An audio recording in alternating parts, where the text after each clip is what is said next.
The acting president of the Southern Sudanese Association last year at this time, and her colleagues did a fantastic job of organising last year's celebration, and I want to recognise that because I think that was very difficult. Everyone was very excited, everyone wanted to speak, and so it was a credit to all of them to be able to organise last year.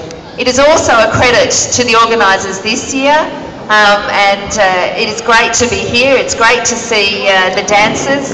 It is fantastic to share your culture and your community, and it is one of the honours that I have and have had over the last couple of years.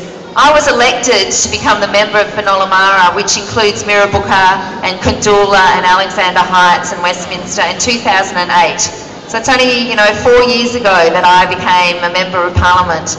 And in that time, I have enjoyed many occasions in celebrating and working with the Southern Sudanese community to ensure that they are both heard by people in government and people in government departments, to work with them when opportunities arise for when dignitaries come to town, to be able to ensure that they get their opportunities to speak to those dignitaries and talk about the issues that are facing the Southern Sudanese community in Western Australia.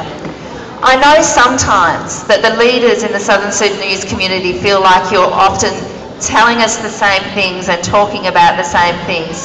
Can I say to you that people are listening, but it's important not to become, I suppose, disillusioned by that. Keep talking to us, keep telling us, keep becoming a community that is important to the West Australian community, so that you have influence over the sort of issues that you need to have influence over, such as education of your children, such as cultural issues in your area, such as health, and also just in terms of recognition of Southern Sudan in terms of an independent nation by the Australian government.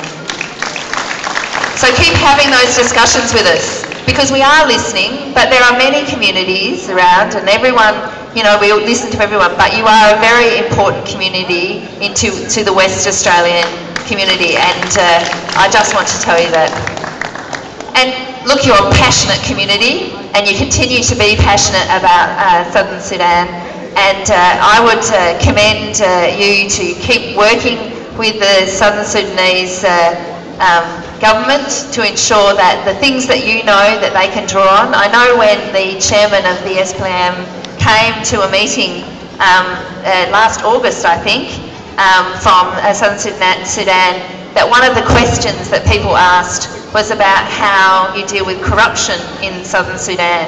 And I think that you have, as a West Australian community, a great contribution to make to your very young country, to ensure that the sort of things that you see in Western Australia, the sort of structures, the sort of probity, the sort of aspects of ensuring that people get all treated equally, and are things that can occur in South Sudan as well.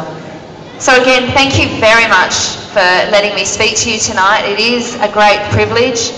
I enjoy coming to Southern Sudanese celebrations. I acknowledge that I don't know every community here, but I'm getting better. I start to know the different community organisations, so I'll keep working on that.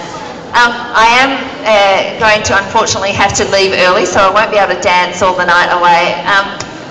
It's my nephew's 18th birthday tonight, and people would recognise 18 as a very important age in Australia. And I just want to tell you that because that's the importance of family.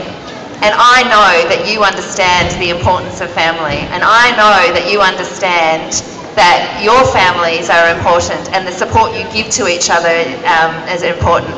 And I sometimes feel a bit like I'm a bit of part of the Southern Sudanese family, and I thank you for that. Thank you very much.